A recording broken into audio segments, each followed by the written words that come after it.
On the agenda tonight, we're going back to 1961. We're going to be taking a look at the Tokens, and they're going to be singing The Lion Sleeps Tonight.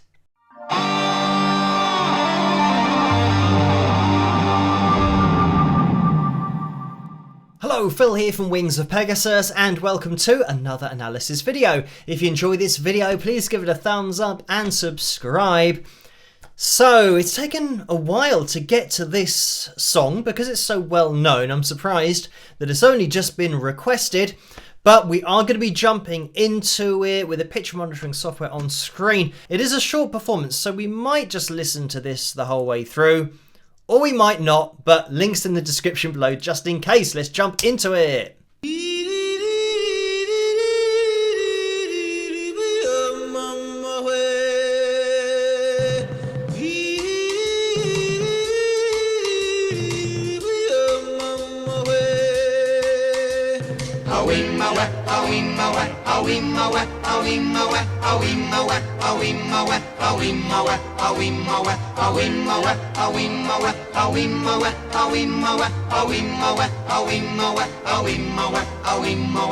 In the jungle, the mighty jungle, the lion sleeps tonight.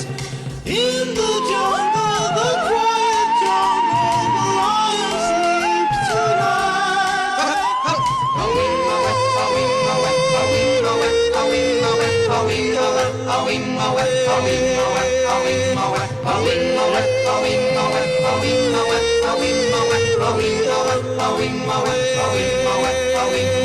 Near the village, the peaceful village, the lion sleeps tonight. Near the village, the quiet village, the lion sleeps tonight.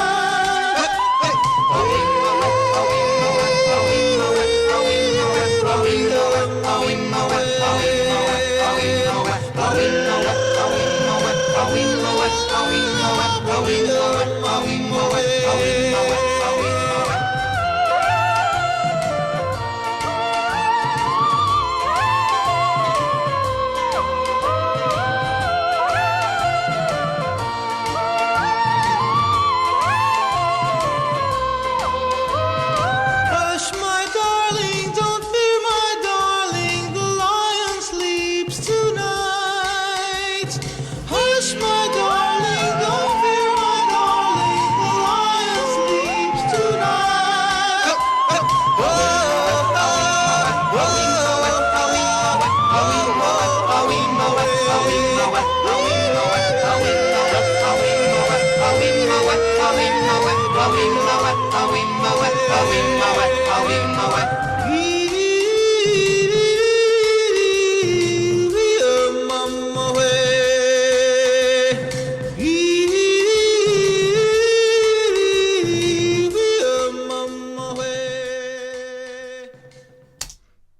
And there we have it, to fade out. So, getting into this, there's so much going on from a melodic standpoint, because this song is just all about melody. And we've got some great voices in there.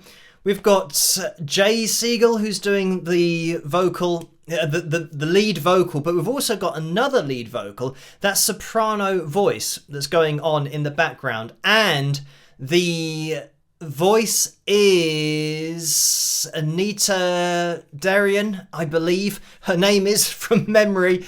So yeah, Anita's soprano voice, we saw it up here, you know, the C5, just crazy heights. And this is the other thing, that you might think that Jay was doing all of the lines and you can just get his voice to go up that high, but no, there's definitely a soprano's voice in there at the top end. So just to cover the whole controversy with the copyright and all of that, before we get into the analysis, this was originally written by Solomon Linda, and Solomon was a Zulu singer in South Africa.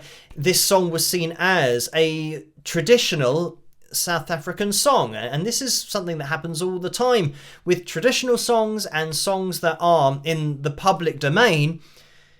It's a given that everyone can play it, like folk songs. You know, a lot of folk songs where everyone gathers round is a traditional song. Nobody owns it. Everyone gets to sing it. But sometimes somebody registers a traditional song as their own, meaning they're going to make money from it whenever it is played or whenever it is recorded by any artist. So this was Solomon Linda's song. So just for reference, I'm going to play a little bit of Mbube, which is the original song by Solomon Linda, so you can hear the melody of it. If I press play, you should be able to hear it.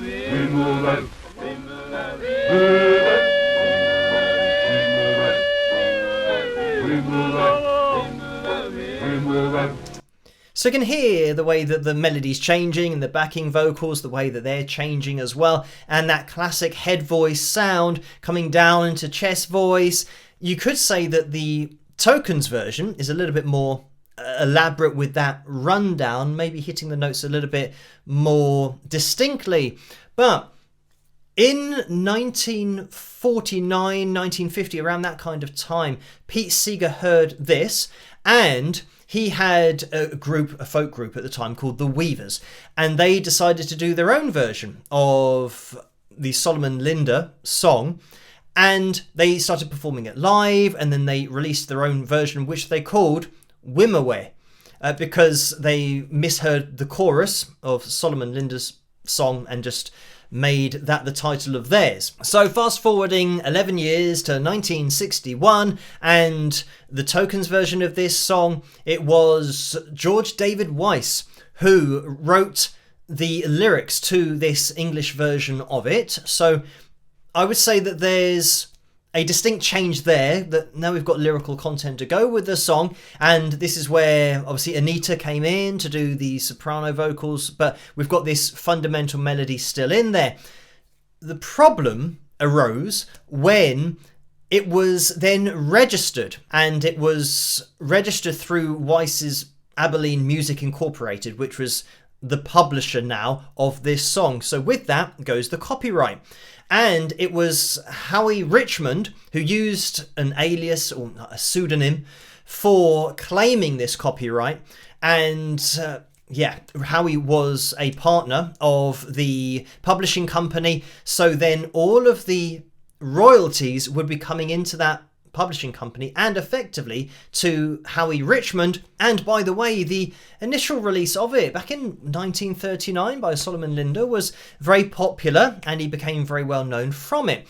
So then when the song got registered in 1961 to somebody else, of course he said, well, no, that's my song. So it was brought to Pete Seeger's attention that this was Solomon Linda's song, and Seeger then paid Solomon $1,000, and he instructed for all of the royalties to go to Solomon Linda, and apparently he told the publishing company to do that.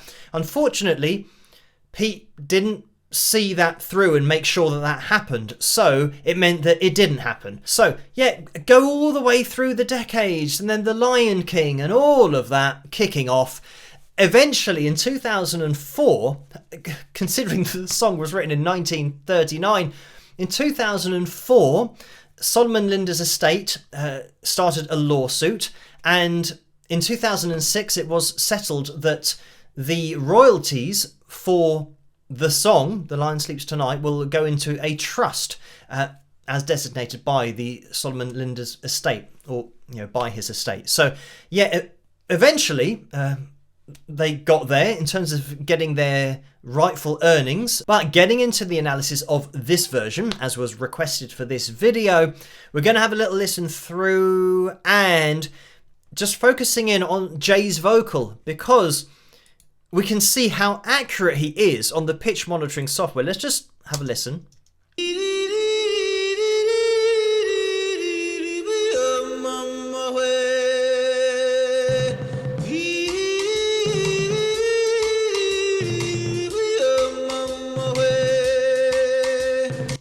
And just jumping in here, because again, listening to this, it just sounds great. It sounds pitch perfect. But when we're looking at the pitch monitoring software, as we go through, I mean, this is the great thing about looking at it in this kind of detail is that the A4, you can see that Jay was absolutely bang on here, but then for the most part, his intervals are flat of A440. So it means that he's not calibrated to this, but his vocal cords are hitting just intervals so accurately. So when we go all the way back to the beginning, we actually started, I mean, it's always going to be the case that the first note is really important, but there's no instrumentation here, so it means that we haven't got a reference point. This is where intervals become so important, and the ability to hit pitches accurately is the most important thing, because everyone is judging the key of the song on your vocal, because they don't know what it's going to be. As for the notes here, hitting intervals is now distinguishing a key to people's ears, even though you don't realize it's happening. That's what's happening with a great vocalist. So here, as we go through, absolutely bang on, then slightly flat, but look at the intervals. When I say about them being absolutely spot on, it's because these three here are, you know, as close as makes no difference to exactly the same amount flat. So that's going to register in our ears as a perfect interval, because it's never moving from that spot whenever Jay goes back to it. It's exactly where we heard it last time. So it just makes sense of it. And you can see that here, actually, as we move on, here again, we're slightly flat of the G4, slightly flat of the G4, and you know, here again, if you were to just run a line through that, slightly flat of the A4. So it sounds pitch perfect because the intervals are so spot on. This head voice into chest voice, you can hear the flip that happens between head voice. It's like a yodel, it's like a reverse yodel that we've got going on here, just allowing it to flip down into chest voice and then going back up into head voice. So it's not a falsetto sound, because falsetto would break apart, the vocal cords would break apart, so we're not hearing that. So yeah, I know that a lot of people, especially on the internet, just describe any high note sung by a male as falsetto, but falsetto is a vocal register that allows a lot of air through the vocal cords, and it's not a connected head voice sound, it's a different vocal register. So your vocal cords split apart in order to get into that falsetto. So, you know, if I was going and I let my vocal cords come apart, you heard a noise there was a note. So my vocal cords still made a note, still vibrated, but there was a hell of a lot of air going through because they've split apart. And no matter what I do, there's no way that I can go head voice I can't blend those two. You could hear the silence before any noise then starts to come through in that falsetto register. If you watch the channel for any length of time, you'll know that I've said before that I can't do falsetto with my voice, and what I've always done is use my head voice and put air in it. So going, and people would call that noise falsetto. But thankfully, because I know that my voice can go, can do that, and that's falsetto, that is air going through my vocal cords. So when I go in head voice, I can bring that down into my chest voice. If I go, that happens because you can't blend those registers. So I can't do falsetto in terms of controlling it and singing with it. So let's listen on to this. In the jungle, the quiet jungle, the lion sleeps tonight.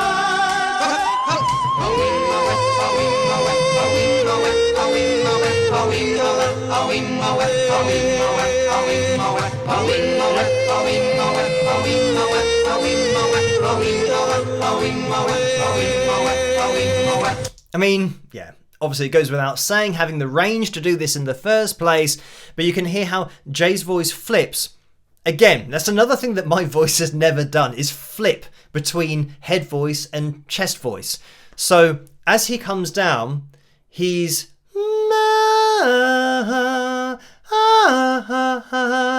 kind of going straight down like that. But you can hear that flip sound in the middle. Anyway, let's listen on. Near the village, the peaceful village. And there we actually got a plosive on the microphone.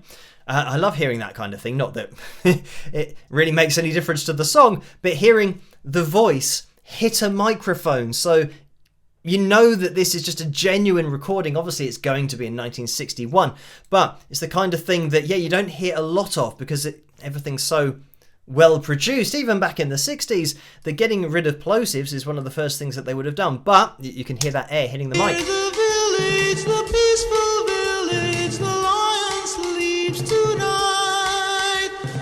Near the village, the quiet village, the lion sleeps tonight.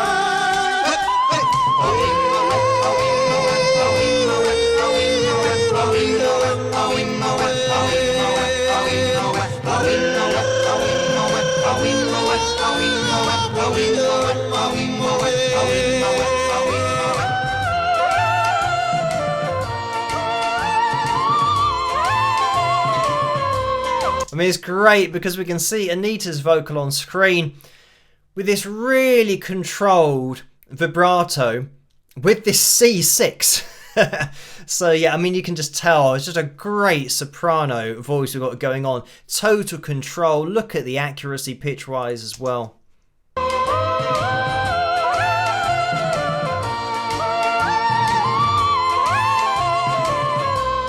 And, you know, just pointing out that there we went up to the D6. So just the way that her voice floats up there. I mean, it's such a great sound. And why, yeah, hearing a great soprano, it just sounds effortless. But I guess that's the whole point of, you know, the singing classifications in classical music, classical singers, you know, having a true soprano voice means that those notes sound natural and effortless and not strained. So that's when, you know, you're listening to any, you know, like a mezzo-soprano or contralto, their voices sound natural in that place. So when you hear a voice like this, it's great because it's just so ridiculously up there, so well controlled, and it sounds so easy. Hush, my darling, don't fear, my darling, the lion sleeps tonight.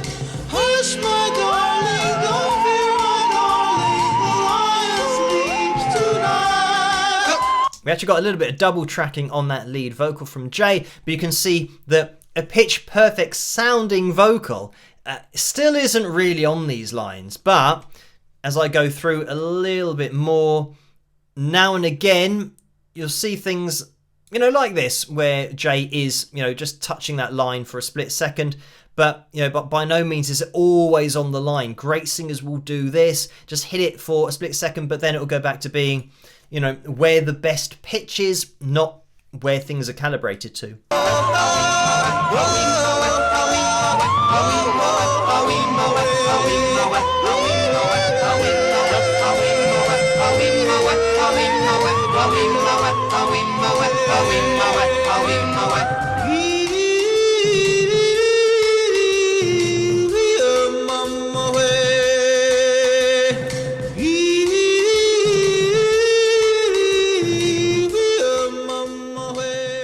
So there we have it. I mean, just a great vocal the whole way through. And yeah, again, pretty much spot on here. And then the final note that he's landing on, again, it is flat. It's maintained flat. It has vibrato. And this note previously will make sense of that because that interval is slightly off in terms of being slightly flat as well. So yeah, I mean, a great vocal performance here, and, you know, a bit of a story behind the song as well, so a little bit of history in this particular analysis video. But you could also say about the song having changed from the original and adding lyrical content to it. I'm very much of the opinion, you know, as are the courts in this particular court case, as it was decided, that isn't enough to change it from that original, to just say, oh, I added words to it, because the melody is so similar, the backing vocals, the feel of it, all that kind of stuff. There is another case that comes to mind with Paul Simon and Scarborough Fair. That was a traditional folk song, and it was in the public domain. And then Paul Simon registered that as his own original work, so that now obviously he gets royalties for it, but he just added, an extra verse to it. But the song already existed, apart from kind of the end of it that Paul Simon just added, and it's still the same chords, but it's now adding more words to it. So it's interesting how this case, it was decided that it was a breach of copyright because all that happened was words were added to it. But then I'd say that this melody is a little bit more precise as to the notes that it's hitting. I guess because maybe with Scarborough Fair, they couldn't get back to the original writers because it was seen as a traditional song in the public domain. And yeah, maybe something to look up on Google, trying to find the original. I guess maybe there are some people, you can't really place who wrote it in the first place. That's why it would have been a good one to choose to register yourself, because then you can't be overturned with that copyright. So an interesting one tonight from lots of different angles. But thank you guys for requesting this particular song for me to take a look at. As always, keep those suggestions and requests coming in the comments section below. Let me know what you guys think. And if you did enjoy this video, please give it a thumbs up and subscribe. And I'll catch you guys at the next one. Rock!